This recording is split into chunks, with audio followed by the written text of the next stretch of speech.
بسم الله الرحمن الرحيم.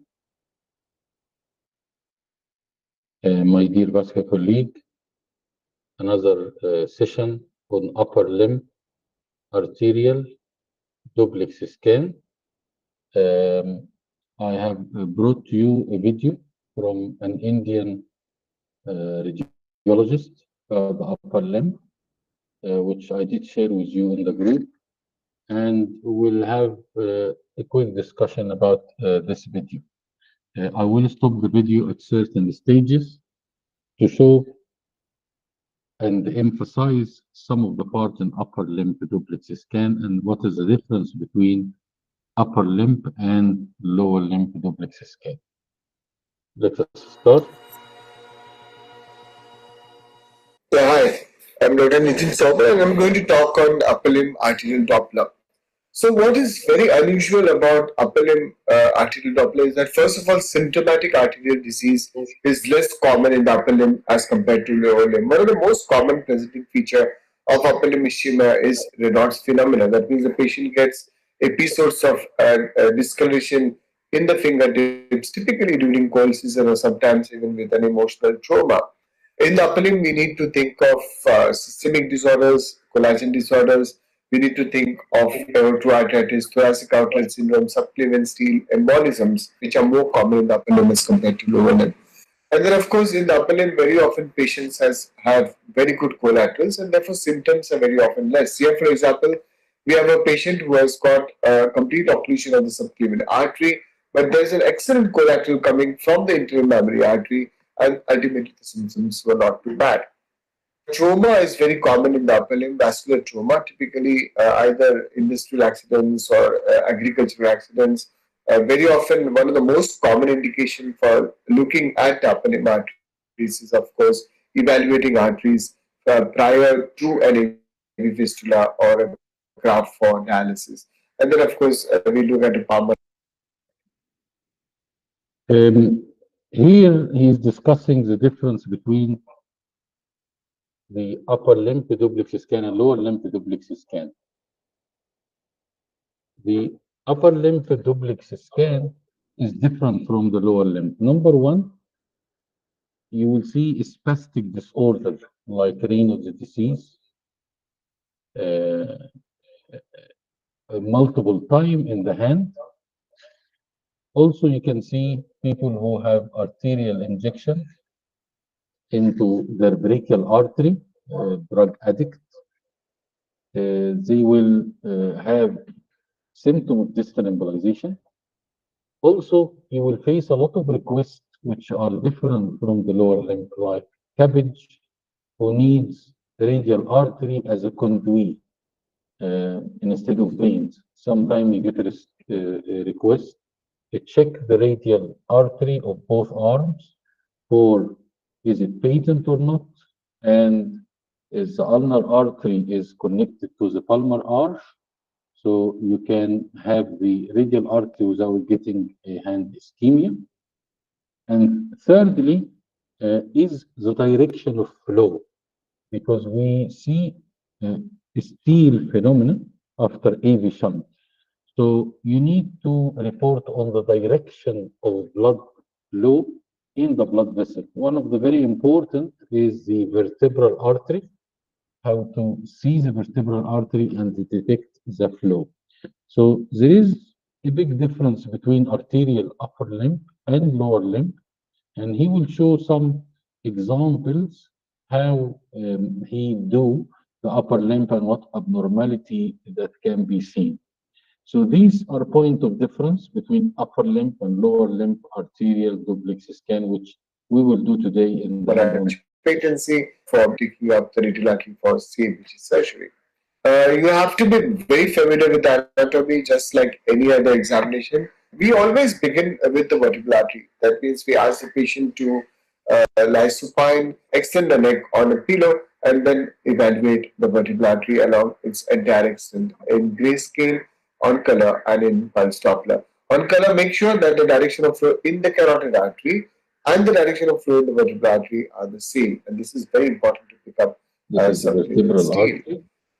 Then keeping the position same, we look at the subclavian artery. Typically, we try and go as close to the origin as possible, and we tilt the beam towards the manubrium sternum in the proximal portion of the subclavian artery. And of course, as we go distally towards the axilla, then we like to tilt the probe on the opposite side. The subclavian artery typically is a very high resistance sort of artery with a with the reversal of diastolic flow, and you might get a little forward flow a little later, but it's a very high resistance sort of a waveform. Now, one of the most important problems in subclavian artery is looking at origins of the subclavian artery, the origin of left subclavian artery and the origin of the brachiocephalic trunk. And this is because they are hidden by the bones. So what we do typically is either you use a cardiac probe, which has got a very small foothead, or we use a transvaginal probe and try and look at origin. But this is important because very often stenosis is at the origin. The axillary artery, of course, we evaluate by hyperextending the arm, and then it is easy to evaluate, but we should not give too much of pressure, otherwise. Here is the axillary artery. The clinical importance, if you're doing EVAR and TEVAR, sometimes you use axillary approach. Even sometimes in TAVI, you use axillary approach in some steps of the procedure.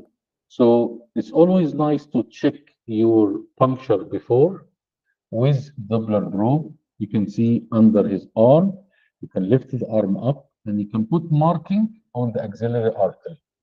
Also, one of the clinical important points, the people who do axillary bifemoral bypass graft, they take from the axillary artery, second part or third part, inflow to synthetic graft under the skin with a graft tunneler to both femoral artery. So having the duplex scan, even is it during the operation, to have on-table duplex scan is definitely helpful to make your incision exactly where the artery is. And if you want endovascular approach to have micropuncture, set for the axillary artery to puncture at 12 o'clock. I will continue here how he analyze the axillary artery. We said the B mode, the color mode, you can see the color, and then the Doppler. You see the triphasic signal, and this is important. And we know that the upper limb rarely get ischemia as in the lower limb, because you have a lot of collateral around subclavian artery in the shoulder, in that area, and you have a lot of collateral around the elbow. So any artery occluded before profunda brachii, you wouldn't get an acute ischemia to the hand. It will escape acute ischemia, but it will be an ischemic. It will be an ischemic hand, cold, might be loss of sensation, and pulse oximetry will be dropped, but it wouldn't be like the lower limb, the viability is gone.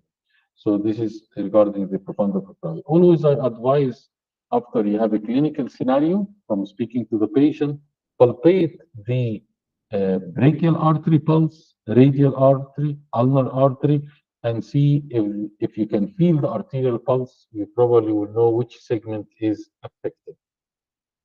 Very often, if you are also looking at the vein can get compressed.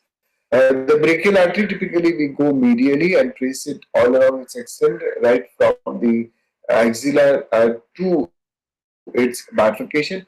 Now, this is a very nice step. You can see how he is moving his probe longitudinal to the blood vessel, the brachial artery, all the way through. Some people will make this like an angiogram. So you get picture of this 10 centimeter, then this 10 centimeter, then this 10 centimeter. And you print the three and you staple it as if you are doing CT angiogram. It is time consuming, but some people request it. For example, you get a duplex report, analyze the brachial artery segment of the right arm.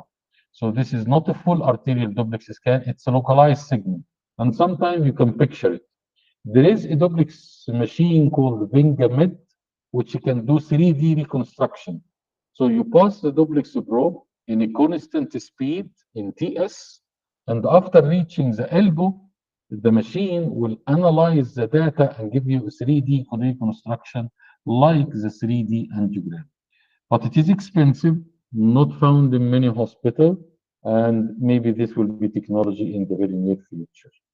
Important to evaluate the brachial artery in a transverse plane also.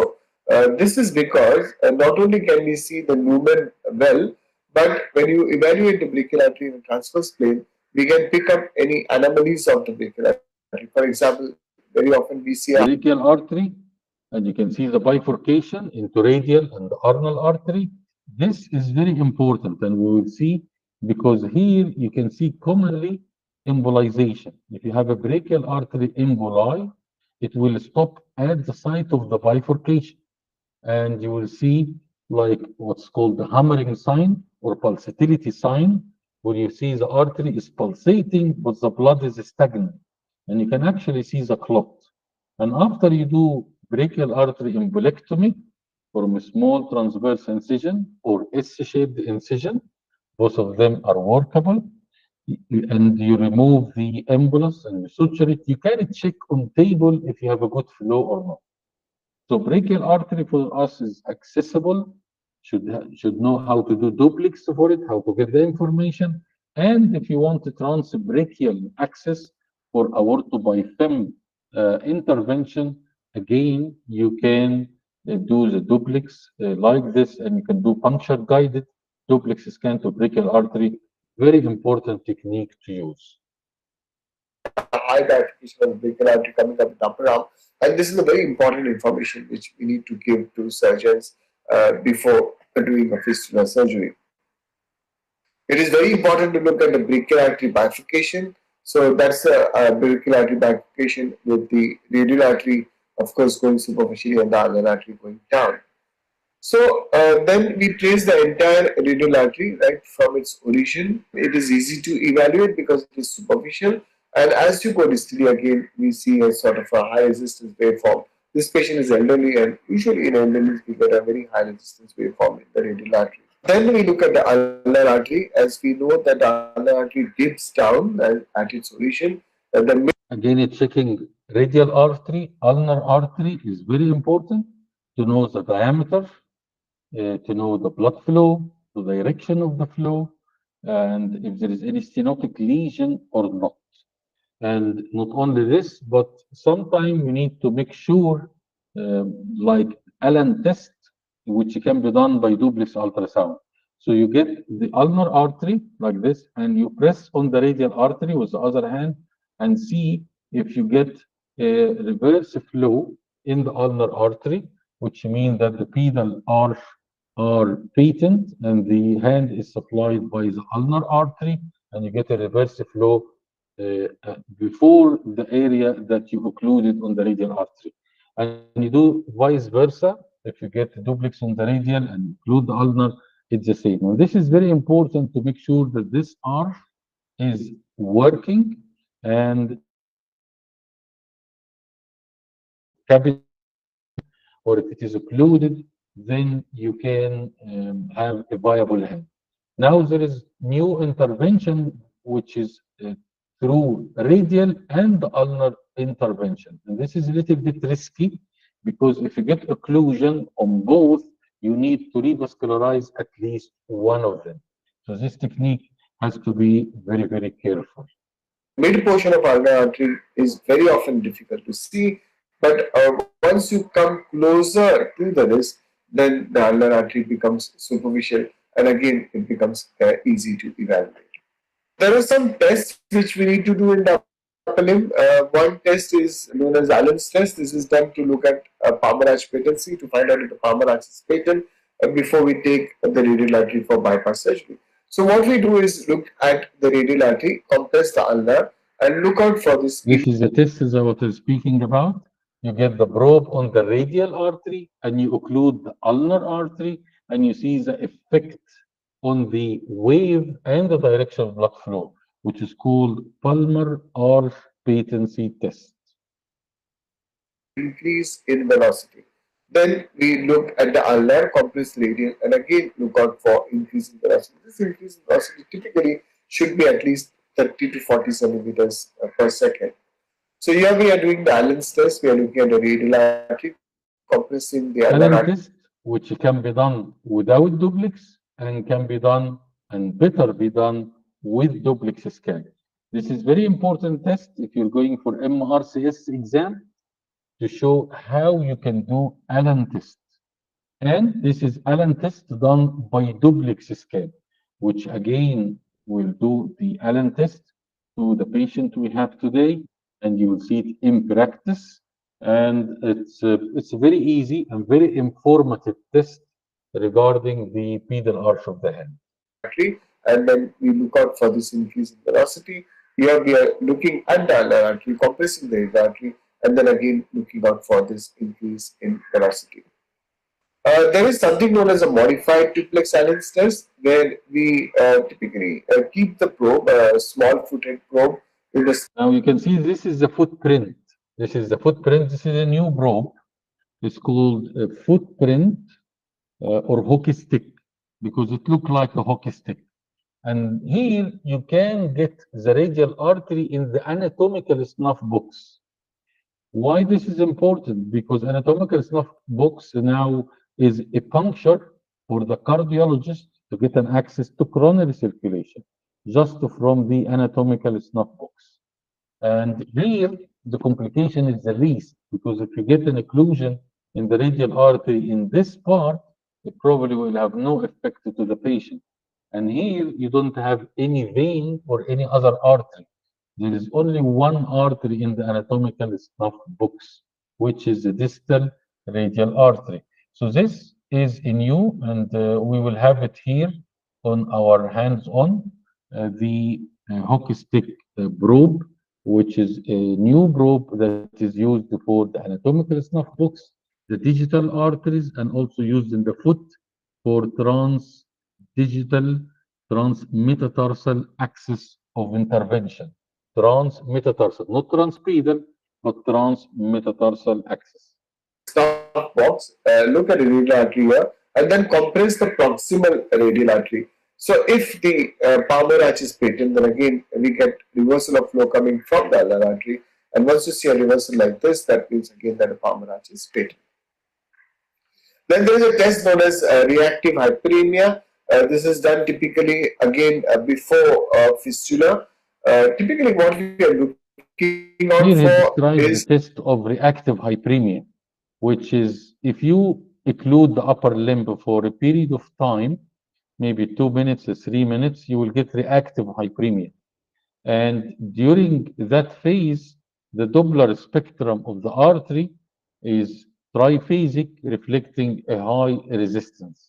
And this is the reactive hyperemia. an increment in the blood flow after a period of ischemia. Now, this test tells us whether the artery is able to dilate adequately after ischemia, not only after ischemia, but once there is a fistula done, as we know, that there is an increased demand in the blood, and the artery should be able to cope up this increased demands, and this test is good for that. So typically what we do is ask the patient to hold the fist tight. So if you occlude the radial artery and the ulnar artery, let us say for 2-3 minutes in the hand, and then after 2 minutes you relieve the hand, you found the waveform completely change because it will open up the capillary and the arteriole, so it will have a high diastolic filling. It will be a high diastolic filling, and you will see the hand convert from white shape into red shape. And then evaluate the radial artery. Typically what we see is a very high resistance sort of a waveform.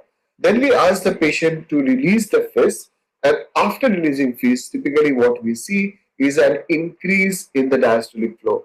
That tells us that the artery is good for dialysis. This is what we are doing here. Patient, we are looking at the radial artery. The fist is very tight, and we can see there's a high resistance. In fact, there's a reversal of flow. And after releasing the fist, there's a reactive hyperemia, and we can see that there's increase in the diastolic flow. This is a The clinical benefit of this stage is that you can, if you occlude both arteries and just remove your hand from ulnar artery, you will know that ulnar artery is supplying the whole hand. And you can do the same with the radial artery. But here he wanted to show you how the arterial signal it changed. This is the radial artery on first sight. You can see a triphasic signal. Now see the diastolic filling here on this image and on that image. It's completely changed from no diastolic flow to very high diastolic flow, which is apparent here. You wouldn't know this by the color, but this is the importance of Doppler. Doppler waveform get you this is a systolic with low resistance, which will goes like this very quickly. But this one is a very large diastolic filling. It will be like this with a lot of diastolic filling and the upthrust of the systole. And this is the test that you do to make sure is it radial or ulnar artery dominant hand. Normal sort of a response. We can also look at a palmar arch, and we can also look at the flow in the digital arteries. Now, this typically we do when the patient is suspected to have a small arterial disease. That means, for example, if everything is fine up to the radial and ulnar artery, but the patient still has Raynaud's, that is the time we will start looking at small arteries in the palm or in the fingers. There are some other tests, for example, we look out for thoracic outlet compression. There are three. Now, thoracic outlet compression also, if there is arterial element, we know the thoracic outlet compression syndrome involve arterial element, venous element, or neurological element. Regarding the arterial element, you need to ask the patient to take a deep breathing in, full inspiration, and look to the other side. And this is what is called the stress test to detect thoracic outlet syndrome. But you must know that some of the thoracic outlet compression syndrome is on arteries, other are on veins, other are on nerves, and others are on all the three. 4 tests which you can do. One is Addison's test. In this, what we do is ask the patient to stand, droop down the ipsilateral hand which you are evaluating, and ask the patient to tilt on the same side of where you are evaluating and take. This is Addison test, which again one of the tests that is clinically done for thoracic outlet syndrome, where you ask a patient to put his arm down, and then you check the radial pulse, and to make the patient inhale deeply, deep inspiration, look to the other side, you should have a disappearing pulse of this compression. And you can confirm this by Doppler. It can be done Addison test clinical, and Addison test can be done on Doppler. It's more accurate to be done by Doppler. Same as Allen test. Allen test can be done clinical and can be done by Doppler. More accurate by Doppler. So typically, if the patient has a thoracic outlet problem, then we can see that the radial artery becomes weak either clinically. What we can also do is keep our ultrasound probe and look out for alteration in the waveform. There's a test known as neck tilting test or a reverse axle. Typically, what we do here is ask the patient to look on the opposite side of the examination, and again, if the patient does not have a thoracic outlet, then there is no significant alteration in the waveform. There are other tests. For example, there is something known as a costoclavicular compression test. There is Wright's test, which now, is an hyperabduction we know test. that the thoracic outlet syndrome can be due to multiple syndromes, scalenus muscle compression, coracoacromial ligament, and much more ligament. You don't need to know all of them, but at least you should know one or two of them, not necessarily the name, but how you perform them. When you put the patient hand down and you push on the knee downward and you feel the pulse, and then you lift the hand up and see the pulse weakening or disappearing, and this is called the hyperabduction test or Wright's test. And these tests are provocative tests, and all of them can be done by Doppler. So you put the Doppler instead of your hand and document the waveform. And when you elevate, you put the Doppler again and you document the waveform. And this is more accurate than just assessment by your hand. There's a Roos test. This is what we commonly do in our practice. So what we do is ask the patient to raise the hands, hyperextend, hyperabduct, and then move the fingers. You can look at a radial artery, but this becomes very cumbersome. So commonly what we Another do is test, Rose test, you get the patient raising both his arm, and then he pushed the arm backwards, and then you document what happened to the radial artery. Usually when they do this step, the scalenus muscle make a compression on the radial artery, and he move his hand up and down.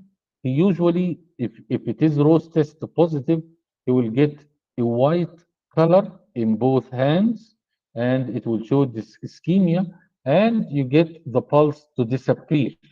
So you get one wave, two wave, and then it disappears. And this is the raw test, which is very rarely seen. look at subclavian artery or the axillary artery, and we'll see a case a little subsequently. Then there is a test which is known as cold stimulation. Now, Raynaud's phenomena, again, something which is different from the lower limb. It's a vasospastic disorder to the upper limb. And here you must see the digital artery and the waveform of the digital artery, which we'll try to do with the machine we have.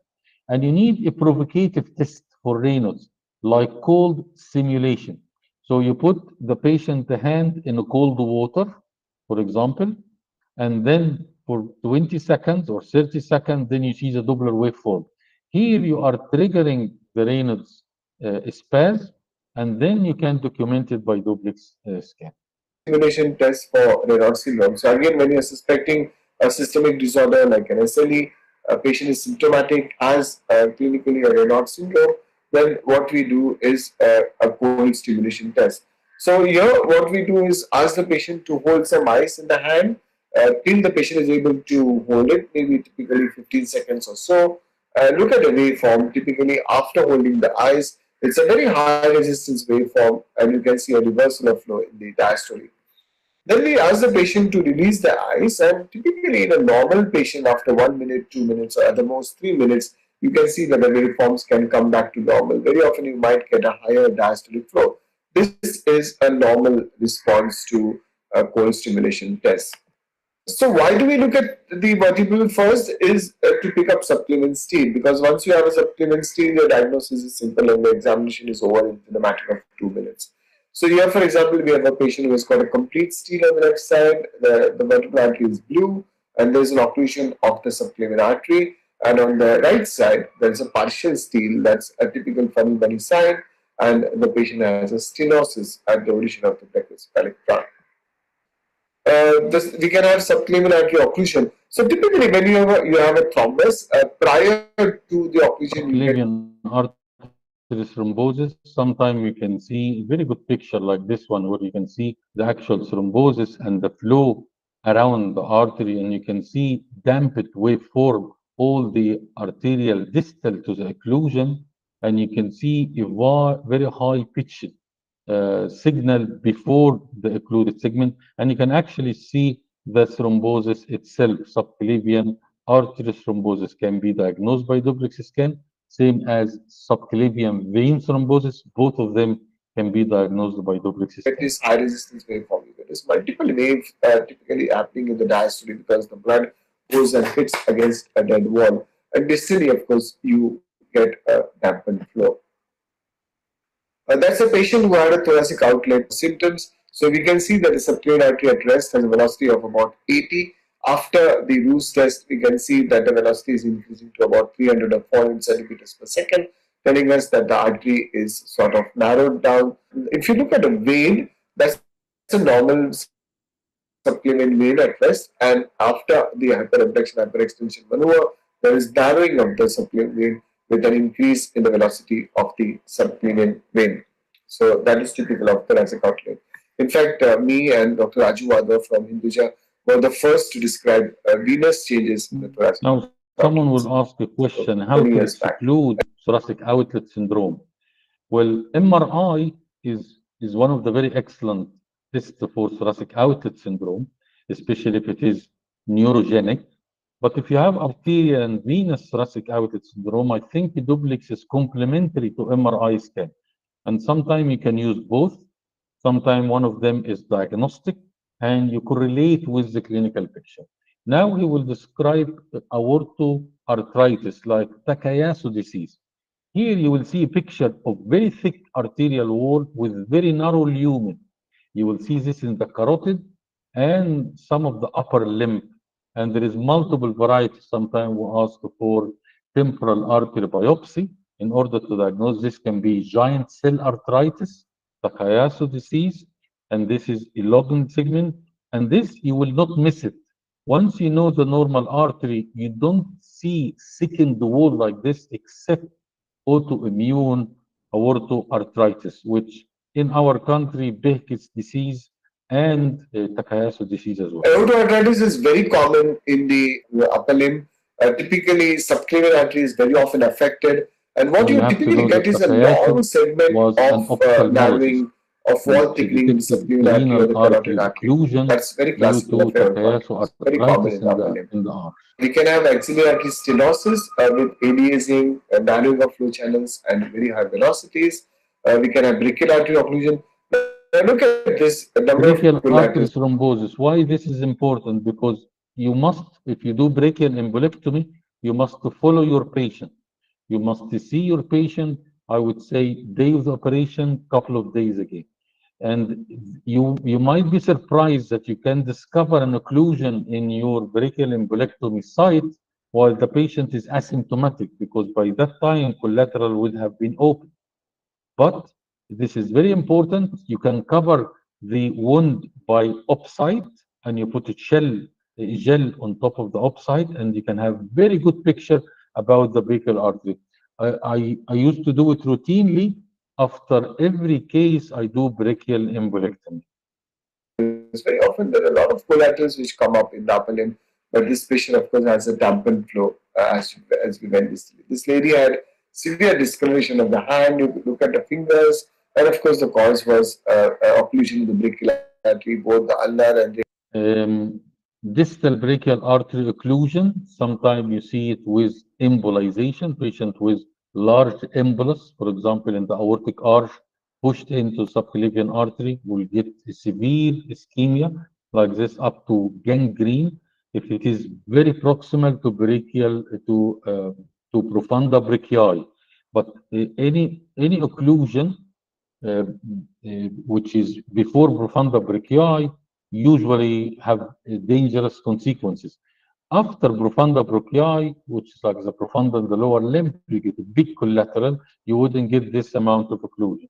This we see in drug addicts and drug abuser, where they inject, they call it hard injection, where they inject into the brachial artery. Usually they get a friend, they're unable to get a venous puncture, and this friend knows that he can puncture the artery and he can get a flow. And usually this is not a clean syringe, and usually it will end up by thrombosis, getting such this amount of ischemia into the hand. brachial artery is also occluded. It's a very bad case.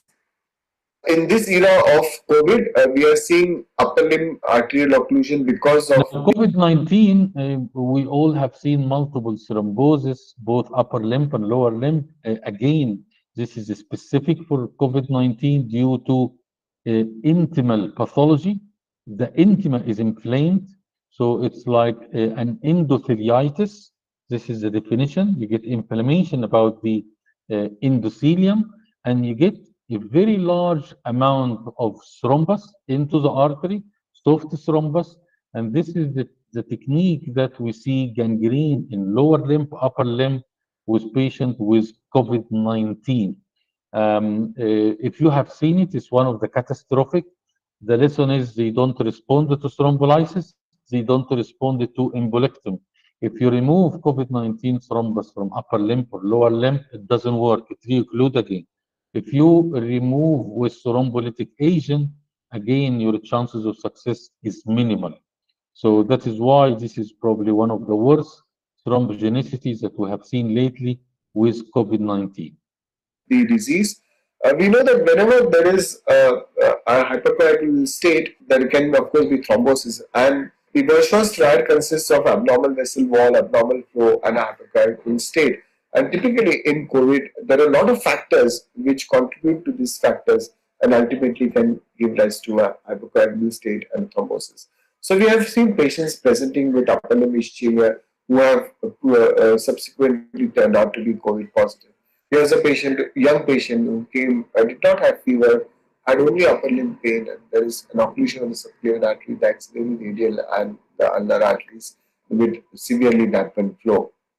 Another patient, 45 years old, who had pain in both the forearms, again not very symptomatic, had fever for 1 or 2 days. One of the really very sad things about the COVID-19 is that it can affect bilateral, both our upper limb. And one of the most catastrophic thrombosis. There is a lot of paper about arterial ischemia in COVID-19 from China, from Wuhan, where the COVID-19 started. And really, the pictures are really astonishing. And when you get both upper limb, the prognosis is very, very bad. And both the radial artery and the ulnar artery in both the forearms were occluded. And this is a patient again who had ischemic changes in the hand, and there was thrombosis of the right superficial palmar arch in the distal ulnar artery, and subsequently he had to be operated.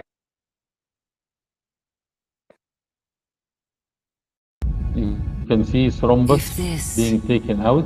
The thrombus taken out from brachial artery. Then I will tell them. And it has shown we can have the changes thrombus, in the how fingers, you can remove it by typically surgical this can be because of And atherosclerosis. this was a But complete typically when we occlusion of think ulnar of small artery. arterial disease, we need to think of the Little Latin finger. You disorders can do ulnar or artery systemic embolectomy, disorders like, use for example, Fogarty, SLE. 2 mm So what we balloon. need to Same differentiate with upper limb radial is an artery, 2 obstructive mm balloon. disease from a vasospastic disease, and we need to separate out a small arterial disease from major arterial disease. So typically major arterial diseases are up to the distal radial and ulnar, and they present more Very commonly nice with smile either obstruction or slide to stenosis. collect all Whereas the small typically artery a small pathology arterial disease in of the palm, Berger, typically for example collagen disorders, vibration they tools, present with hypercoagulable typically syndrome, digital as artery a vasospasm embolization. or a vasospastic disorder. Um, And a good all test this to it look can out for affect the small vasospasm, as we arteries, said, either is the obstruction or Gold spasm. stimulation test. So what happens here is that after the patient, we ask the patient to hold the eyes and release the eyes. The waveforms do not come back to normal. We persistently see a high resistance waveform, and the patient typically complain of lot of pain. So here's a young lady Systemic we lupus did just spoke. She erythematosus, had again, one SLE, of the and there's a autoimmune persistent high diseases resistance that waveform, and affect this the upper lasted limb for almost arteries. 20-25 minutes, Also and the affect patient with renal severe artery, pain in the hand. I carotid almost artery, repented and having duplex done this test because of documentation the pain which of she had. systemic lupus is important. Embolism is very common in the upper limb as compared to lower limb. Here's a person who came with upper limb pain early in the morning, in fact, and what we saw was a complete occlusion of the axillary artery. So we just put the probe on the heart and saw a source of embolism on the mitral valve. Here's a known case of mitral valve disease. This is a person who had an accident in the industry. He was working on some machine and his hand sort of went partly in one of the part of the machine, and he developed a complete tear of the biceps muscle with the brachial artery occlusion. This is a gentleman who was traveling in the train, local train of Mumbai, and then someone. Now you will see a lot of aneurysm. If you are a vascular surgeon and a lot of your work is vascular access, now you will see a lot of these pictures. This is aneurysmal dilatation, which can be into the radial artery, into the shunt itself, and it will show you the yin-yang sign, which is part blue and part red because blood is flowing like this. You will get the diameter of the aneurysm. You will get thrombosis of the aneurysm. Has it been thrombosed or not, or is still pulsating? And how is the skin over it? Is it about to rupture? So duplex scan will help you a lot in the decision making process. And if you are in a unit have a lot of vascular access service, then you definitely will see a lot of these aneurysmal dilatation of the upper limb. And hit a stone from outside, and he injured his brachial artery and had a traumatic aneurysm of the radial artery. This is a gentleman working with the MSCB, accidentally touched a live wire and then had an electrical Electrocution, injury. or if someone put his hand on electric cable with very high voltage, you will get this shape of complete thrombosis of the artery and all the collateral and maybe a necrotic muscle. And this is one of the worst kind of injury that you will get into the upper limb. I remember an electrician which was holding a high voltage cable by both his hands, his forearm completely thrombosed. And he was young, he was age 23. So electric shock into the blood vessel again will be documented by duplex scan, and it's most of them unsalvageable because these tissues that you see by duplex is damaged tissues. You cannot get regain blood flow in it anymore. And this is one of the worst kind that you see in the upper limb. The left hand, and when it came to us, the entire hand was discolored, and there was occlusion of the radial and the under artery. So thank you so much for your attention. Okay, thank you very much. I hope it was a beneficial video to give us a way of quick information about upper limb duplex scan. Let us go to clinical work. I will get all our on-site colleague for the hands-on workshop to do certain tasks into the upper limb and to get some information. We'll see how they get the information. I'm very happy to say that one of our on-site candidate was able to purchase a duplex into his clinic and started to do duplex scan to write report to his clinic. I am sure this is an excellent step forward in his career and will be extremely beneficial. This course, he will obtain a certificate of continuous professional development, CPD points, and a certificate to mention that he has been awarded this CPD on completion of a basic vascular duplex workshop over 6 weeks. And I'm sure it will be very helpful to him, and we'll keep updated about more session. The next session will be carotid duplex scan. We'll discuss how to do carotid duplex scan. And the last one will be a revision to upper limb, lower limb, arterial and venous, and carotid, and to answer a question, and will be the last session of the course. So we'll take 5 minutes break, and hopefully after that, you are delighted to join us for the hands-on part of the workshop. I wish you all the best. Thank you very much.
صوتنا موجود.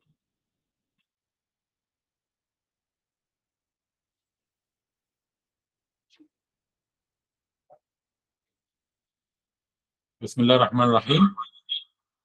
Welcome back. Now we have a kind patient.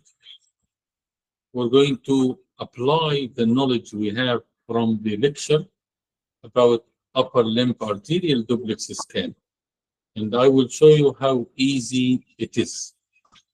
Number one, I like to put you in a clinical scenario. So let us say this patient said, my hand is feeling cold and I got numbness in my upper limb. So the first thing come to your mind is ischemia or an acute occlusion or an embolus. Now let us start from brachial artery. Here I can see artery with a small vein around it. If I do compression, the vein collapses and the pulsation becomes prominent. And you can see the muscles and the fascia around it. Here, the distance under the skin is maybe half a centimeter, just 5 millimeters. So if you want to do transbrachial access, this patient is ideal. To confirm, we want color.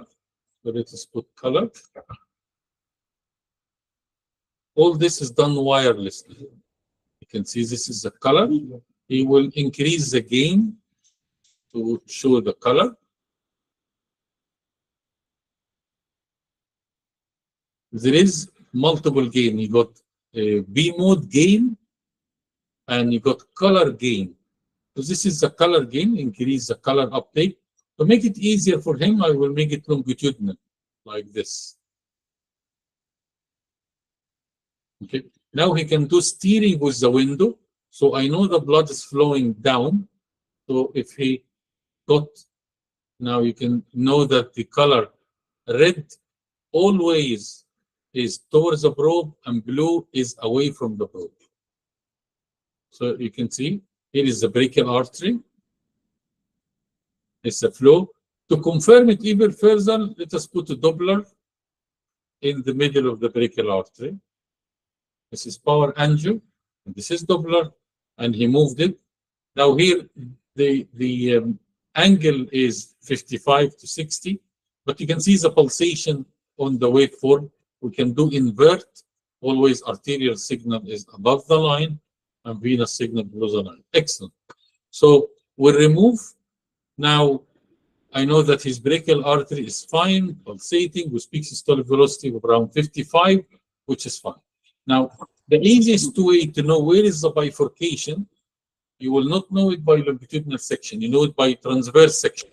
So see with me how I will follow, because there is a high bifurcation and there is a low bifurcation. Very good. Okay. So I will go now down. Now we put the brachial artery in the middle of the screen like this. I will go down like this, down again. You can see here is the division. Here is a division. Let us see it by color.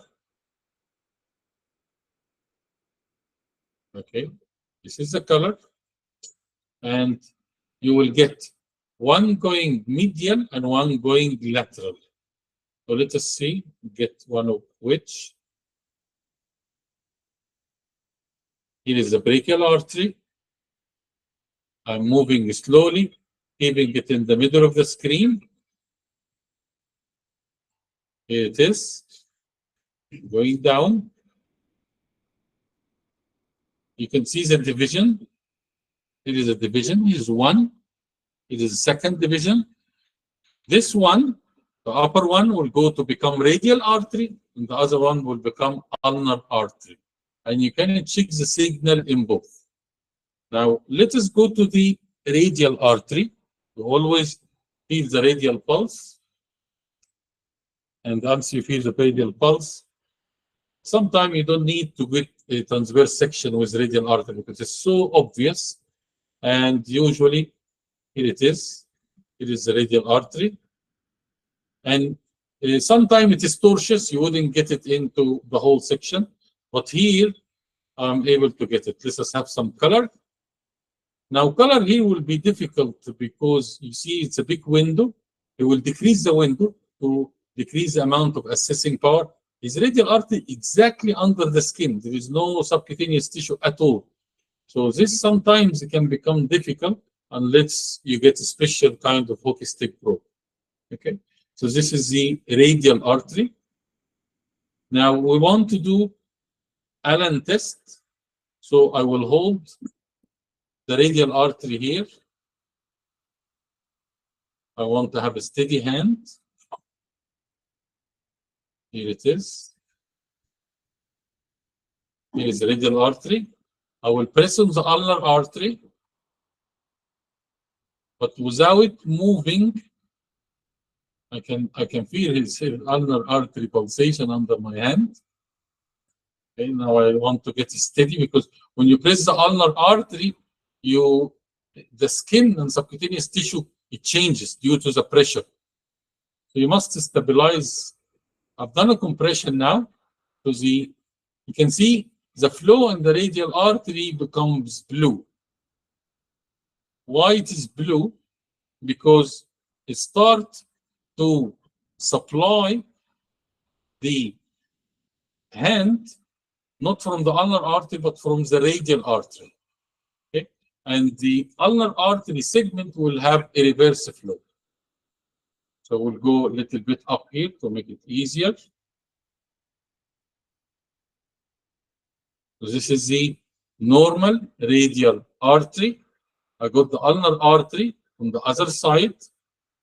If I occlude the ulnar artery from here, then the ulnar artery segment will be supplied in reverse direction. So let us confirm it here. So here is a radial artery. I want to make the color to be unified so you can see it. Here it is. Sometimes you get just 1 second of a clear. Yes, that's it. That's it. If I done an occlusion above, like this, it becomes a blue. Because here the blood is flow in reverse direction. It goes brachial ulnar, palmar arch, reverse radial. If I remove it, it will become red. Okay. Here, because we don't have a directional information a lot about it, that is why you can see that the color changes is not that typical. But if we go to the hand, here I will go to the palmar arch. And there is a superficial palmar arch and deep palmar arch. Here we'll detect it. I need to, that's it, yes. Go to deeper structures. I need a color window because it's much easier to see the blood flow or the Doppler signal. Yes, and we can go, yes, enlarge it. Very good. Now I'm looking for the superficial palmar arch and deep palmar arch.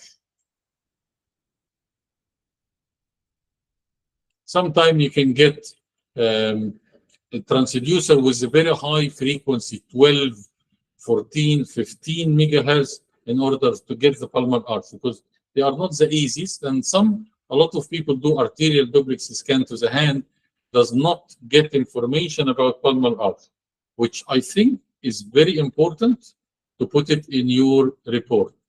I'm looking now for his palmar arch, because maybe if you are in a cold room, if the room is cold, you get a spasm, and sometimes they don't show up, especially in young age where they have a lot of space.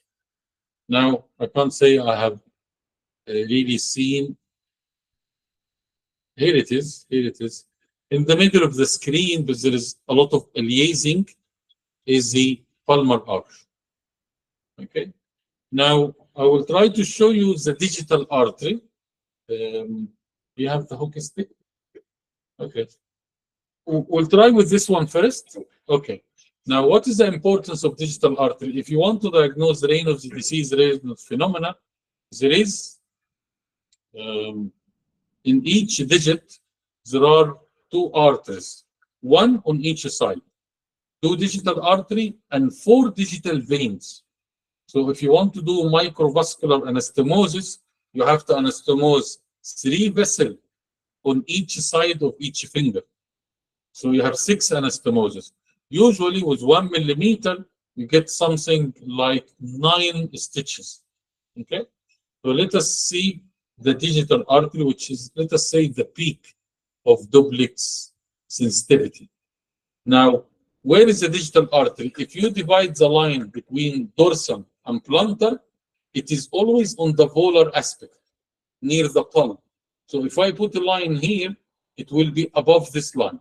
So you need plenty of gel. This is a very good probe. And I will try to get here the digital artery. I need color, because sometimes it looks like any other structure without. That's it. That's it. Excellent. Go up. That's it. So this is a digital artery. You can see it. Longitudinal structure with a blood vessel, which is below it here. And this is the little finger lateral digital artery. Okay. Here it is. Why this is important? If the complaint was Raynaud's phenomenon, so he has a blue hand and he has coldness and so on, they got disappearance. You can see now the pulsation digital artery, very, very obvious. The one down below here. Yes, this one. Okay, let us see the finger after that. This one.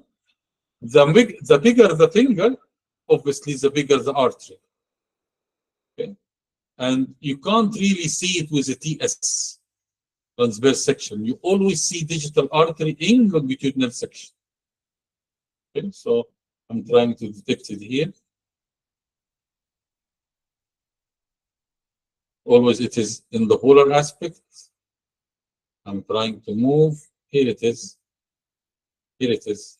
A small one. Yes, that's it.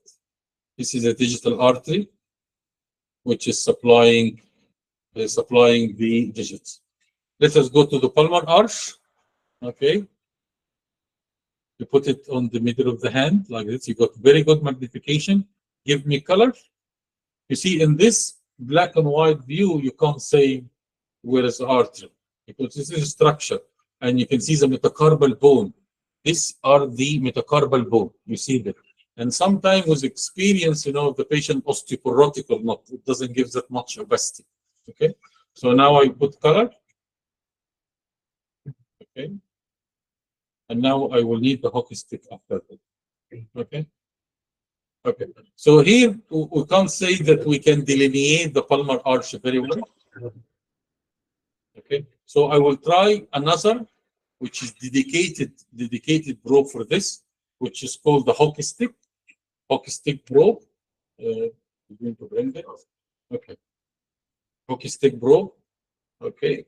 We'll go there. So let me go to a little bit more proximal areas in order to get, by the time we get here.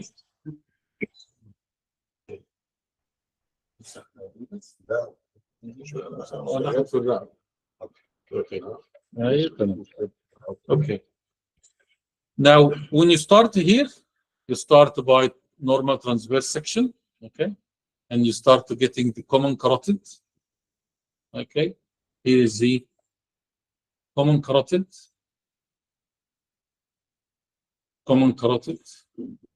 Okay, and here is the vein, but it is collapsing. I will lower my hand. Here is the internal jugular vein. You can see, if you give me color on this window, yes, I will put some more gel. Okay, I wanted to show you the ballooning of the internal jugular vein. Bismillah ar-Rahman ar-Rahim. Here is the common carotid artery. عايزك تحسب كده بس ممتاز. It didn't show much. During this training, you get ballooning of internal jugular vein. Here is the, I want to steady my hand. Here is the common carotid artery. خد نفس عميق. طلعه. You can see here. Yes. طيب عايزك تحزق. Okay. Here it is. Okay, تنفس عادي خلاص. Okay, so this is common carotid artery, internal jugular vein. This is the thyroid.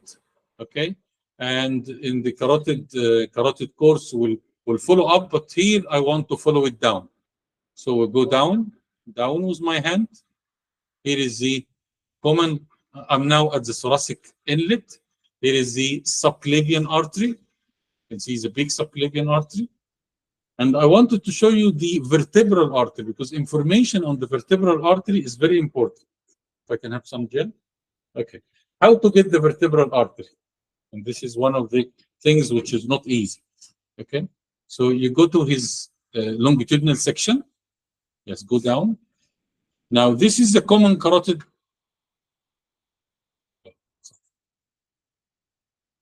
I'm in longitudinal section.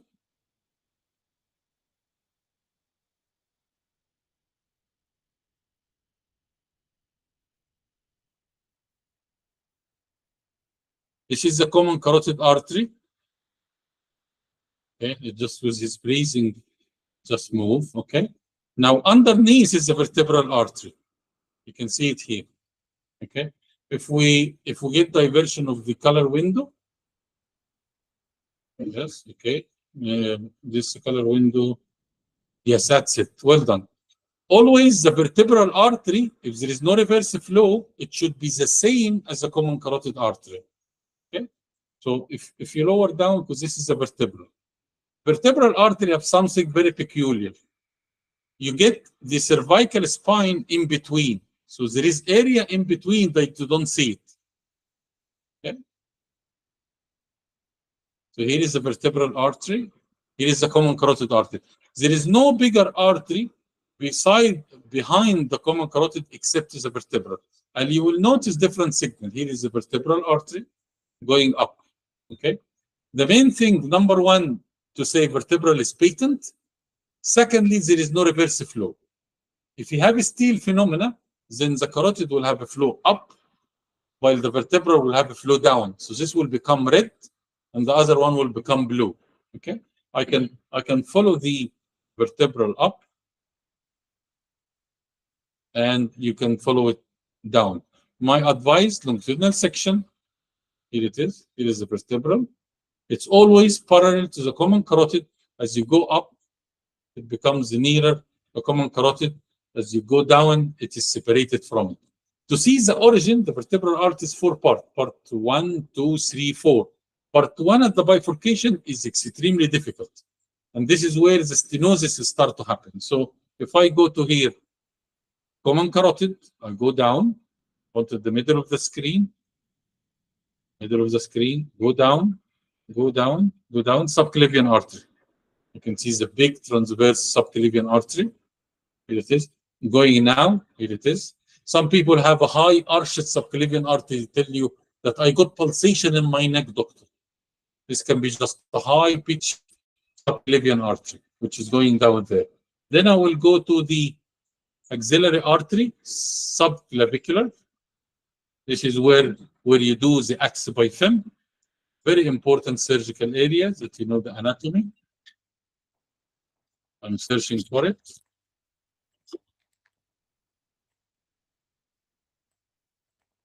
Here it is.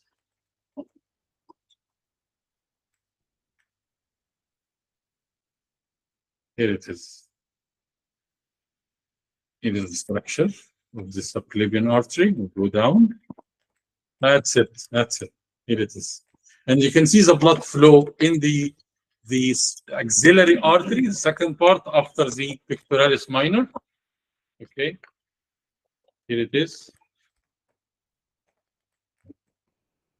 And then you can have it longitudinal section like this. I'm trying to bring it longitudinal. Here it is, longitudinal section.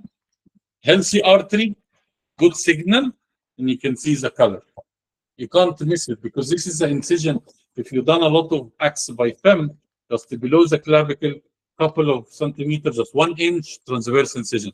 Okay, And here is the subclavian artery that I will ask each one of you to do. Okay, after that, we take his brachial artery and now axillary artery.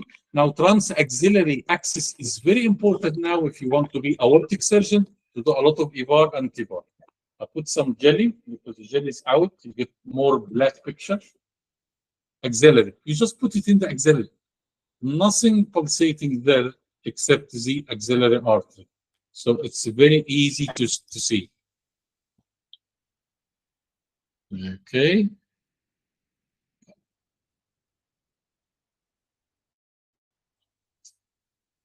That's it. It's up here. Yeah. Okay. That's good. Yeah. Because this patient is a thin patient. So the axillary artery is just under the skin. So whenever you want to mark a puncture, microvascular puncture, you say, this is the artery, and you put a line on the skin. Middle of the probe, and you put a line. And then you measure from here to there, and you write on the line 6 millimeter, 7 millimeter. So someone will know that on behind here is the axillary artery, 7 millimeter under the skin. So you know with the danger when you will hit the anterior wall. No one should hit the posterior wall, because if you hit the posterior wall, it will bleed, and you just abandon the puncture. And this is very important. Single puncture arterial doublet, always to be done by the transverse section. Okay. Now we'll go to brachial. You can see it's actually, you can, if you look very carefully, you can see the pulsation of the brachial artery, quite obvious.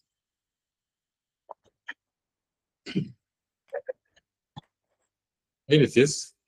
Here's the brachial artery, and you go longitudinal. Okay.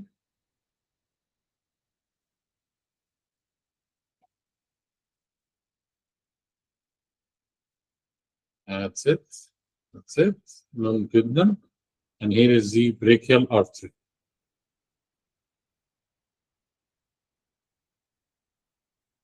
Yeah. That's it. Here is the brachial artery, and you can follow it up. Down,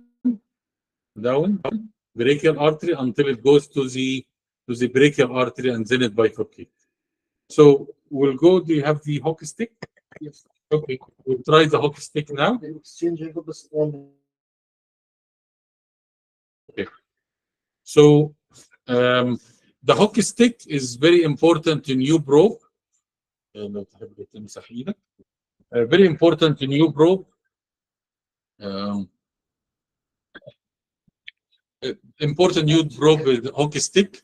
It will give you a lot of information about the circulation in the hand and the digital arteries.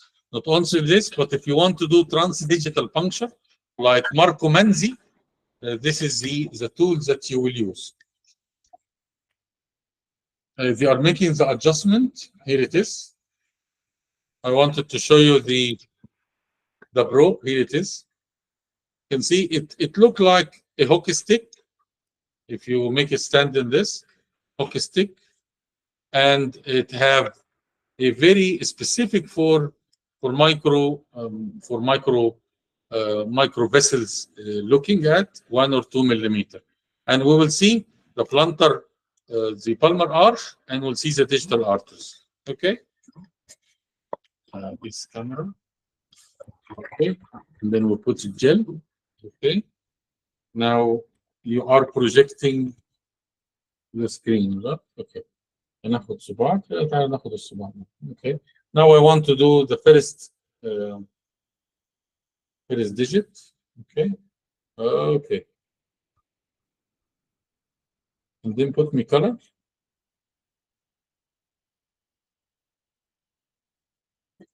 Now you see it is little bit on the polar aspect.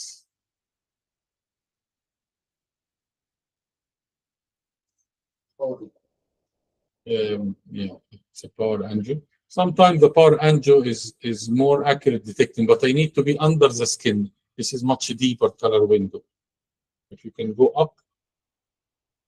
And the way you try to look for the digital artery is you see the middle of the finger and you start to go little bit in front. And this is the anatomy of the digital arteries.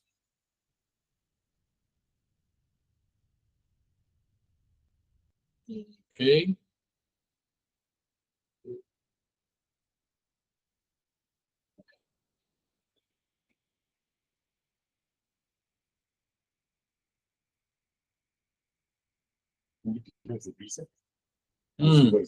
Yeah, superficial resolution, yes. There's a lot of pre-settings, so we'll try to set it to superficial, which means that you're looking for a vessel a couple of millimeters under the skin. Okay, give me color. Color window.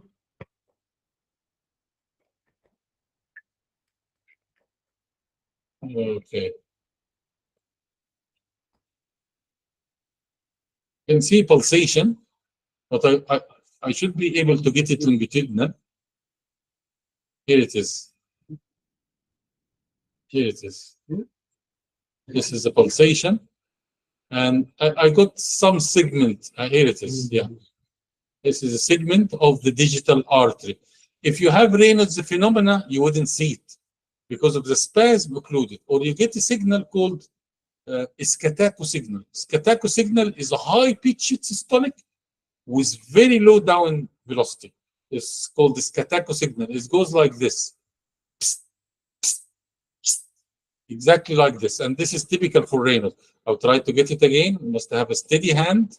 It's not easy. And obviously, if the room is warm, much better. Here it is. But sometimes the digital artery run a bit of funny course. So here it is. Here it is. It's good. It's good. This is the digital artery on that vision. Let us go to the palm. Let us see how we can see the radial artery. Oh, fantastic. Fantastic. You can see with power angio. Here is the radial artery going up.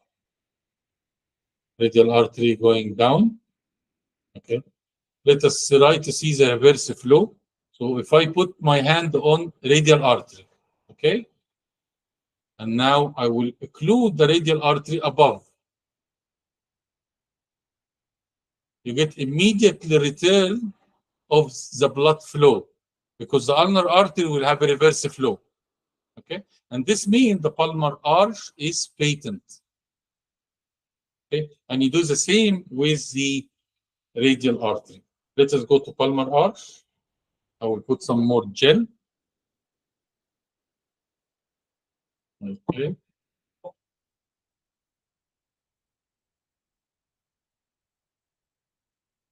Now I'm looking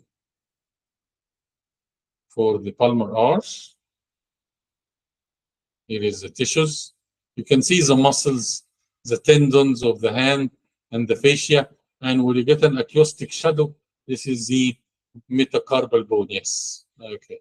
Now that's it. I want to make it easier. I need the color because you always, when you look for palmar arch, you need the color window. The color window will tell you where is the arch. Okay. Here it is. I think if the color goes down in this area. Yeah. Okay. Now, any movement of tissues is transmitted in Doppler as color. It doesn't mean that this is blood. If the patient is shivering, for example, of cold, you will get a lot of signals.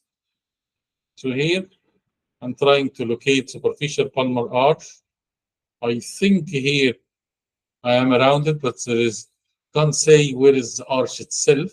I'm trying to do a bit of compression to lower the aliasing, color aliasing. Here it is. And it's pulsating. So if I steady my hand, you can see the pulsation. Yeah. Okay. Yeah. Yes. Yes. Here it is. Down. Yeah. Yeah. If you get the color down, that's it. And you put me up. That's beautiful. Yes. if you give me Doppler, you can change the angle as been advised here. Can you get the Doppler signal? Okay, I think I've moved. Okay, so we remove the Doppler again until I get the artery. But you can see it's picking up signal. Yeah, here it is. Here it is. Okay, if you're able to put it here. Okay. And then you listen to it. You can see a lot of artifact, but at least you can see the pulsation by color. Here by color, you can see pulsation. So this is enough. I will, each of the candidate on site, I will give a clinical scenario. You try to answer this scenario by the duplex finding. So here it is. We'll go back to the machine. Okay. Dr. Mustafa. Okay. Dr. Mustafa will get me a brachial artery, a peak systolic velocity, and where it divides into radial and ulnar, and peak systolic velocity in each of them. Okay. So I started completely right. I need to move the camera here. So he's putting on the brachial artery, transverse section, and you can see on the screen. Yes, you want the color? I will go for longitudinal axis. Longitudinal axis, excellent. You see he's rotating his hand to become longitudinal axis. Okay, and he have very steady hand. Now we need the color to see it. That's it, beautiful. You can see a black vessel. He goes to power angio, where this is the yellow, but quickly he goes to color. Here is the color. You can see the pulsation. Now, where is the division of the radial and the ulnar? But first, let us get the peak systolic velocity here. So peak systolic velocity, we need power Doppler. Yep. Okay. We want to put it, yes. It's good sampling. The sampling in the middle, excellent. And let us say it's reverse waveform. And here is, let us make it invert. There is no invert in this one. Okay. So you can see is 8. Usually, as we are usually, we should be able to with another. ممكن يعملها؟ اوكي اوكي. طب يعني انت ايوه rotation up or down. Okay. Okay, we need the color. Now he shifted what is up and what is down on the probe. Okay, now he's getting longitudinal section. Very good. He needs the color. I think this is tissues. I think this is muscles. Yeah. Okay. Yeah, first have it as a TS, yes, then rotate.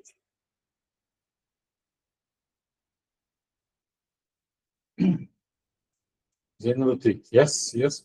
Slowly rotation and keep the artery middle of the screen. Excellent, excellent, very good. If you're able to hold it there, that's it. Give me Doppler. Doppler and sampling in the middle. Yes, power Doppler. It's okay, it's inverted, but anyway, this is peak systolic velocity. Okay, it should be calculated if the angle is 60 degrees, but the angle here is -5 to 0, so you can't say peak systolic velocity. But with the new machine, it's an auto angle. Okay, so let us say that we have, let us say, peak systolic velocity of 80. Okay, now show me the bifurcation, radial and ulnar. It's usually below the elbow line. So here you see brachial artery and brachial vein. So you must differentiate between brachial vein and the bifurcation. How to differentiate? You just do compression. You occlude, yes, that's it. Give them color to show brachial artery is this one. Okay, now I think you are on the division. So if you go up, I think this is ulnar and this is radial. That's it. This is the bifurcation level. Okay. Yes. Radial and ulnar. Beginning of the bifurcation. So some people have a high bifurcation, some people have a low bifurcation, some people have very apparent radial artery going from the mid-arm. All these are available. So correct. Now get me the radial artery, peak systolic velocity and ulnar artery. Usually go away from the bifurcation. Yes, at the rest. Very good. And he will give it longitudinal. I think it's tissues, yes. It's usually black, yes. That's it. Yes, this is the one. And it is pulsating. Okay, give me color. Excellent, excellent. Peak systolic velocity.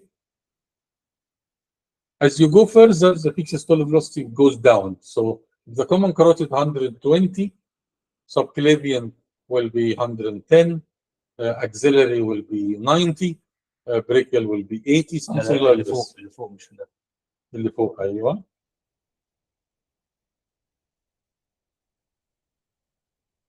ساعات ممكن نرجع بيه مود تاني. يس نرجع بالظبط كده، نرجع بيه مود تاني. يس sometimes the computer facility of the duplex will concentrate on one thing.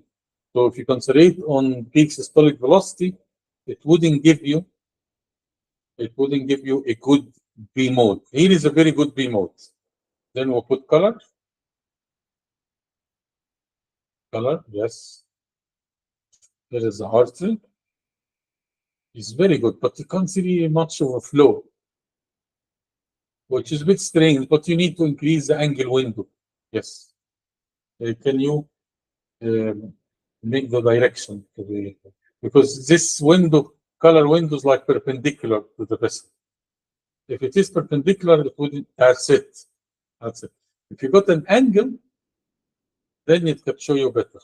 This is happening always when you have an artery parallel to the Doppler machine. Okay.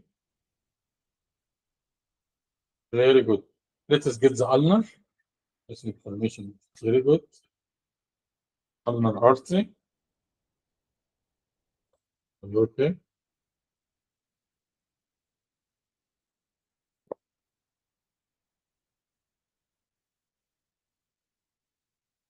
That's it. Again, ulnar artery, start by TS, see where it is, because it's surrounded with muscles. It's not like the radial. It's not easy felt. And here you need the color because you see a little bit of muscles there, muscles there. I think this is ulnar. If you concentrate, it's a little bit pulsating, and then you need the color. Pigment color. Color confusing, aliasing. A lot of aliasing, you can't sure which.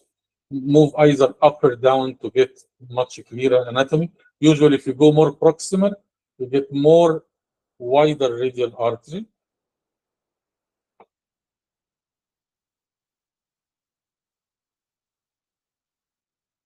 Yeah. I think this looks like an ulnar artery, but I'm not sure. We have to see the color and see Doppler signal and see LS. Yeah, and steering, yes. Try to get it LS, yes. Okay. Ulnar artery is more difficult than radial artery. Always, because surrounded by muscle, even clinically to feel the radial pulse is much easier than feeling ulnar pulse. And there is a radial artery dominant hand and the ulnar artery dominant hand. How do you know? You put it on the arch, Doppler at the palmar arch. Here it is. Yeah, this one, this big one. But because it is looped, this you can see it at continue here. So you picked it up here. You're able, yes, to, I think, with this one. These are too small to become an ulnar arch. Sometimes you get this color with a collateral, especially if you got a chronic occlusion. Yes, if you are steering a bit more and you try to rotate it a bit more. Okay, let me see, because anatomically, maybe you need to go a little bit more medial. Let me see. Here it is. Yeah. Let me see.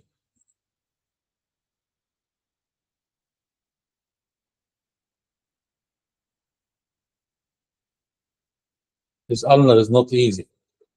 This ulnar is not easy. Here you should have only tendons.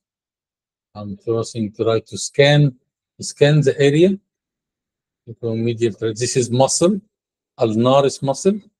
Okay, if you get even masses or abscess, you can diagnose the abscess with duplex. I'm trying to move swiftly. This is the deep fascia down there. And then I'm trying to go a little bit medial, not to miss anything. Not to miss anything. Should be anatomically here. Anatomically here. Very strange. Okay, let us go down there. So He's what? Well, we first must get the arch, the palmar arch signal. The palmar arch signal, and then you occlude radial and see what is the palmar arch signal. If it is the same, that means that it is ulnar dominant. If it decreases, then it is radial dominant. And this is also a muscle branch. I think, have a look at it. I couldn't find it. It's not easy to get the ulnar artery, which is one of the practicality of this course, to get the hands on. Very good. He got TS. Give him a color to show him which part of these small circles is pulsating, have an artery. Okay. And they try to be on the medial side. That's it. Medial side. And obviously from the anatomy, I think is this one, because nothing will be here. This is too deep. Maybe this one? Maybe. Okay. Then try to have it longitudinal section.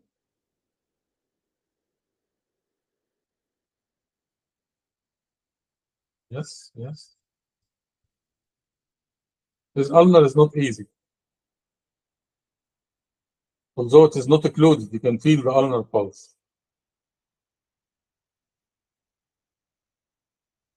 Yeah. Yeah, I think you need to go medial. Yes.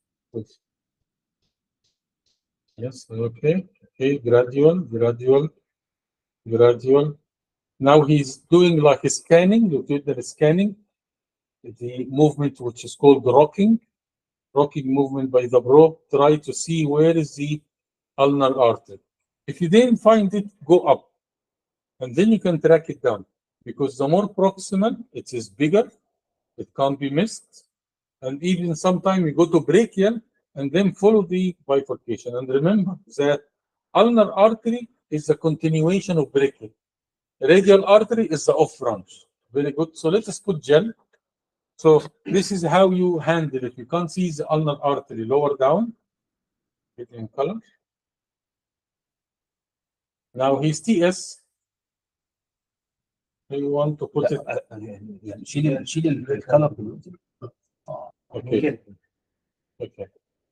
Yes, put it middle of the screen. Very good, brachial artery. Okay. Now follow it up.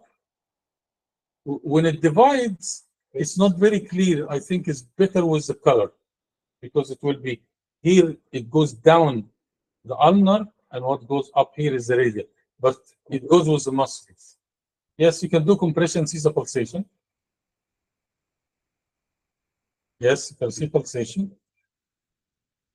Okay. Now we got 2. Okay.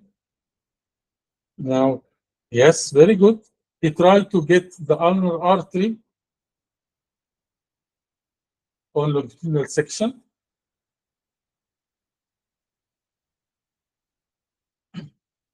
Okay. Yes, yes, yes, yes. Big pulsating vessel. Okay. You need to follow it down. That's it. I think well, that's it. This one. This one is the beginning of ulnar. Put color. Yes. Yes. And yes, that's it. And if the blood flow is going down there, then you need the color to go the same way. So if you're able to change angle, steer, yes, angle steer. Yes. Yes, very good. And then continue with the ulnar. Now you can see his hand on the ulnar artery. He went up to the brachial artery. He's following it down. And his ulnar artery is the artery in continuity. He moved it nicely. He's moving very nicely. Very nicely. Going down, down, big ulnar artery, big ulnar. Sometimes the ulnar artery divides into two branches. None of them goes to the main course. You will see a lot of anomaly, but now at least you know where to pick it up. If you don't get it in the mid forearm, then you go up. Excellent. Excellent. Very nice. Very nice. Yes, you need to go down. Yes. Yes. Yes. Very good. Very good. Very big vessel. It's a very good vessel. To know if it is ulnar dominant or radial artery dominant, you need to put palmar arch in the probe. See the segment. Occlude each one.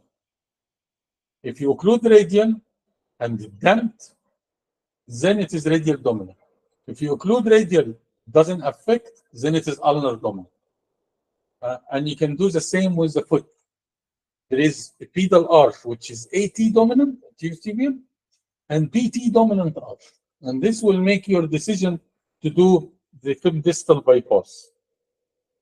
Okay, so I think that's it. Beautiful, beautiful. I think he went into the mid forearm and he followed up. Beautiful. For the next candidate after that, you will see how he follows. Yes, okay, very good. So next candidate, Dr. Mina.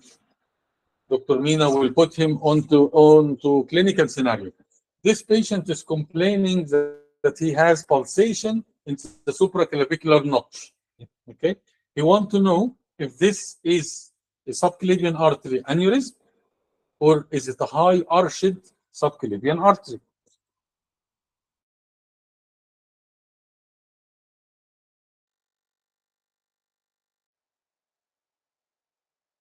First section is hold the hand, excellent. Got a good view. See, yeah.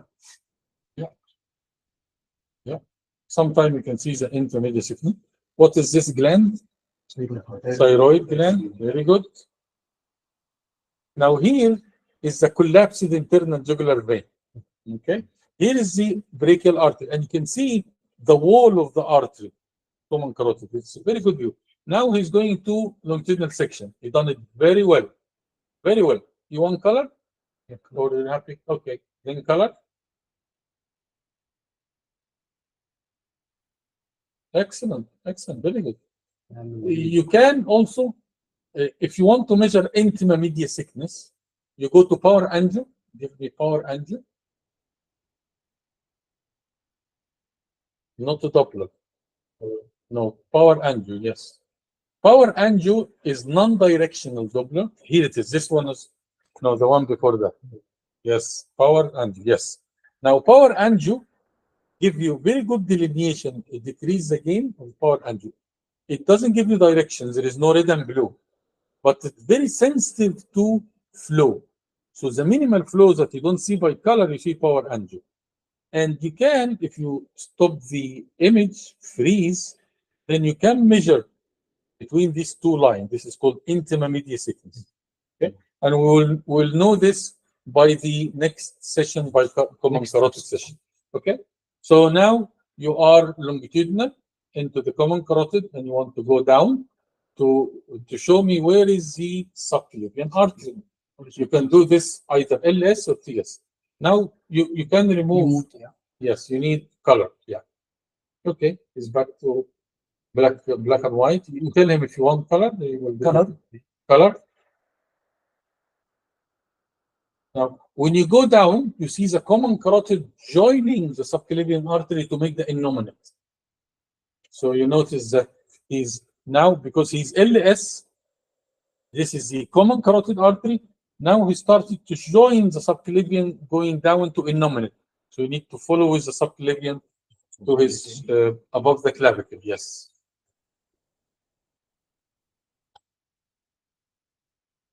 Yes, yes, very good. Very good. LS, LS. Very good. We go down. I usually do it in transverse section. So it's a circle, and this circle is going down. Yes. And then suddenly you will see the subclavian and the innominate, which is a big trunk there going there. Okay. Yes. Yes, exactly. And then going subclavian. Now, if you go lateral to above the clavicle, then you're looking for the subclavian artery.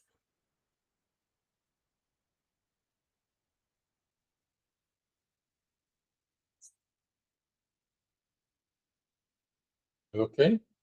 Now we need to see the signal and to measure the diameter of the subclavian artery. Yes, subclavian artery. Yes, very good. Freeze and Yes, freeze and do measurements.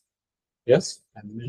يس يعني هو عنده تاتش سكرين هو يعمل لك الميجرمنت measure distance. Yes, make it distance. Yes, from here to there. Or like he do the measurement. Okay, a little bit bigger. Yes, يعني من هنا لهنا الخط الابيض ده للخط الابيض ده. Okay. So how much is this? What? 7 millimeter? Okay. So it's 7 millimeter. So this is subclavian artery. It is patent, not thrombosed, not occluded, not aneurysmal. Okay.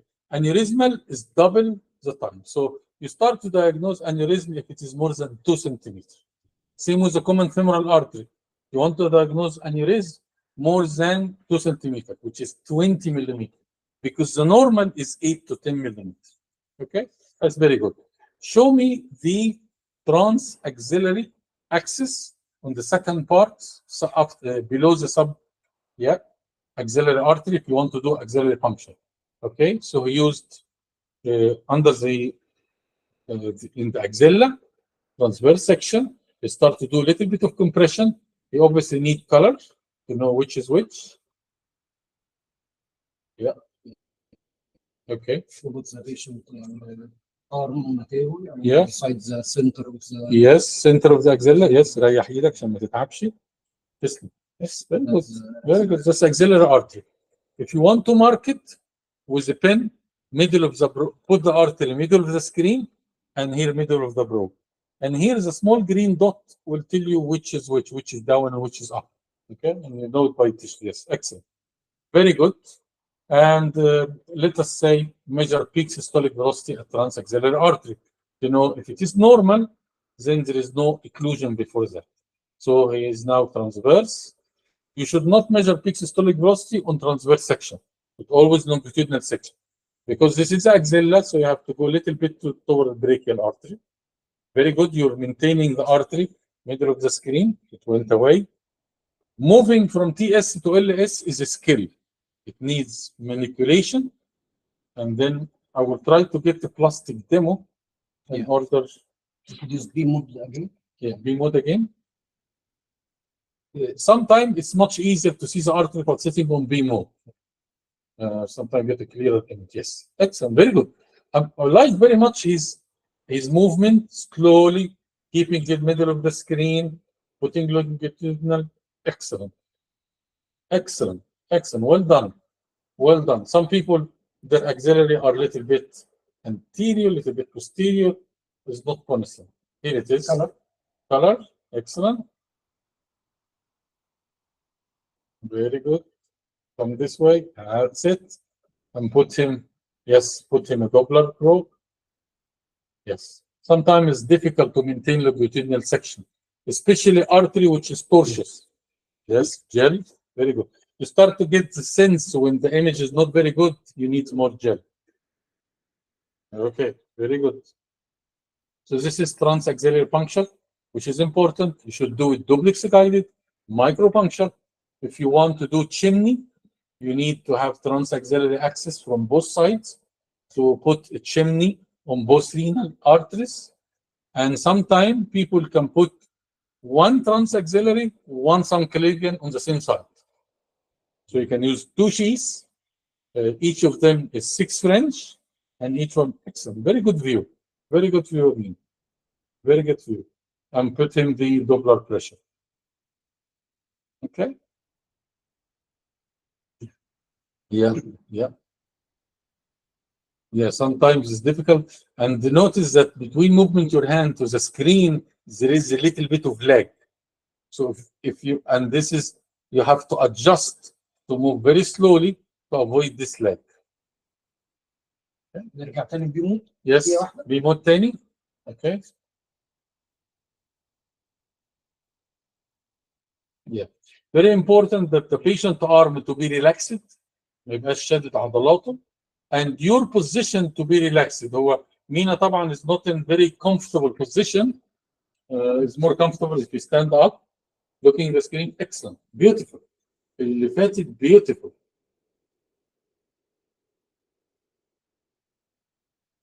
Excellent. Very good. Yes, but you see it's difficult to maintain it. It moves. Yes. Give me Doppler pressure. Well done. Well done, Mina. Excellent. Excellent. Pressure before it moves. This is the best view. I wouldn't ask for any further. But because the angle is 80, 85, so unless it is 60, here it is, should be 60 now. And you get a little bit of artifact. But anyway, technically, this is what you have done is perfect. Excellent, excellent. Well done. So we'll get the next candidate on site, okay? And let us put him for another clinical scenario. Yes, which will be on the hand. So I want you to know if this patient have ulnar dominant or radial artery dominant palmar arch. So first, we need to get the palmar arch. Okay. Now notice how he is going with the probe to his hand. Now you see multiple structures. Which one is palmar arch? This or this or this? And exactly, you need color. And here, this is bone. Okay, so give him color. He'll give you color. Okay. And sometimes that's it. Excellent. And sometimes you need to have a little bit of angle view. So first you get the palmar arch. Okay. Yes, this is a good, this was a good vessel. Yes, that's it. But to stabilize it, it's not easy. So what I can do for you, you concentrate on the palmar arch. I will do the compression for you. Okay. But you need to concentrate the palmar arch, get a Doppler signal, and then we do the compression. Okay. So here is the good steady hand. Give me Doppler on this palmar arch. Doppler signal. Okay. We can't hear it. Is that right? Sometimes you can hear it, but anyway, I will see. That's it. I've occluded the radial. You see the signal? Disappeared. I remove my hand. Yeah. This is radial dominant hand. Most people, 70% are radial dominant. This is statistically speaking. Let us do it on ulnar. Yes. Concentrate. Yes. It's not changing. No change. It's a radial dominant. Okay. What is the importance of this information? If someone cardiologist tell you, I want to do cabbage, tell him, no, this is radial artery is dominant hand. You can't do it. So what is the option for him? If you don't have vein, arm vein or leg vein, you can use synthetic. Okay? It's not a good option, but at least you wouldn't take the radial artery. And this is a constant request. If you work in Ma'had al-Qalb in the Cardiac Institute, you will get a lot of requests like this. Can we take the radial artery as conduit or not? Okay.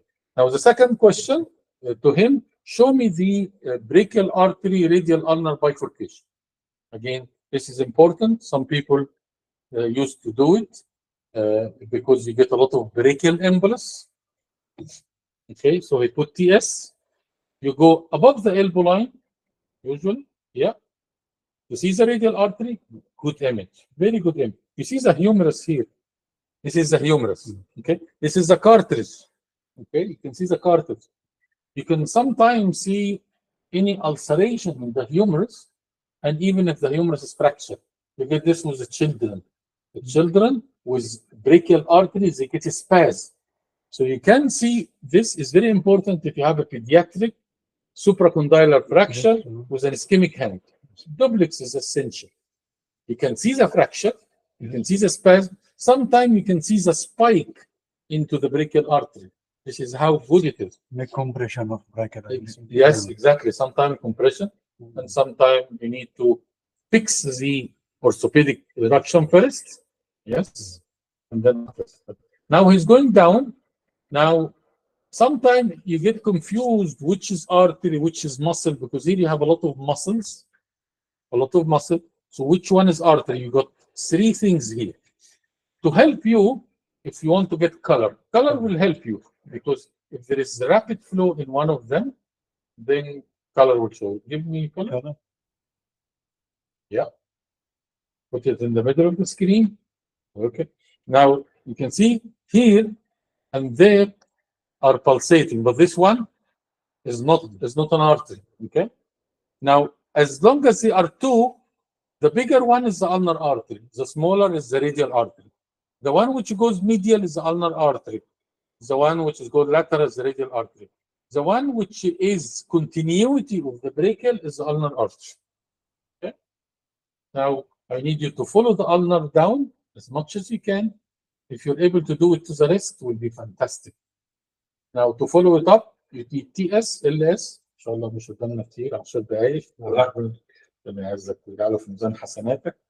I would like to thank our dear colleague here. Really, he's been very, very patient with us, offering his hand to do the duplex scan. You can see he's moving. Is a probe. He's holding it with one hand. Remove color. Other hand, yes, remove color. Yeah.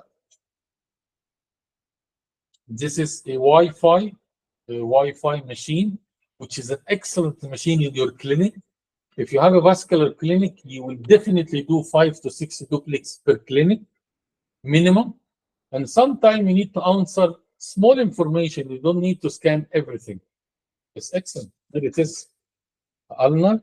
Beautiful, beautiful. You can see the same angles that Dr. Mustafa have got it with the ulnar artery. Excellent, excellent, very good. Where is it?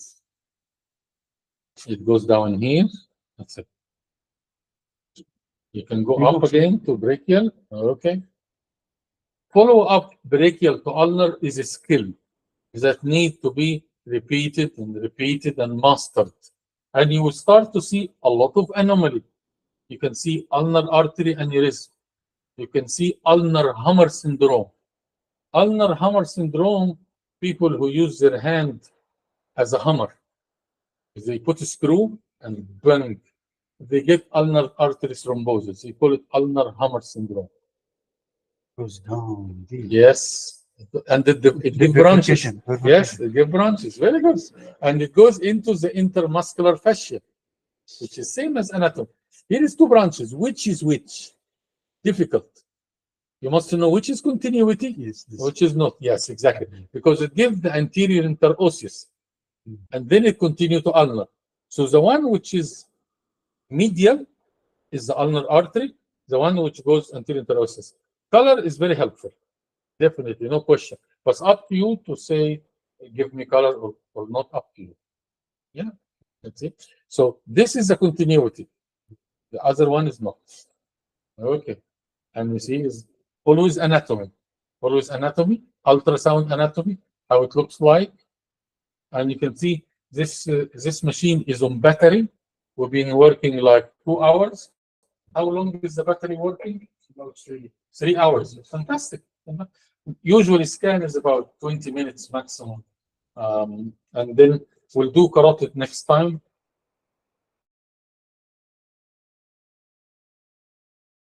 We'll concentrate more on the vertebral artery because this is tricky part.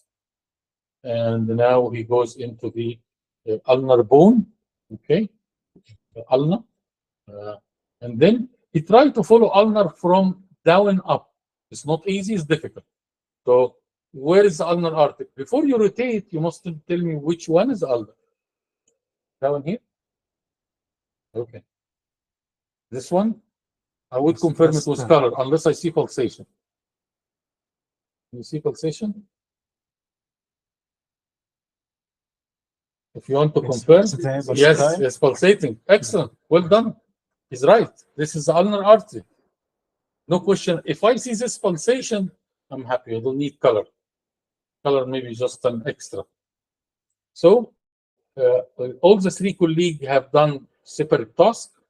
We got 2 sessions left, one for carotid, next one, and one for revision. And Dr. Muhammad is responsible for the appointment of the next 2 sessions, which hopefully will finish quickly.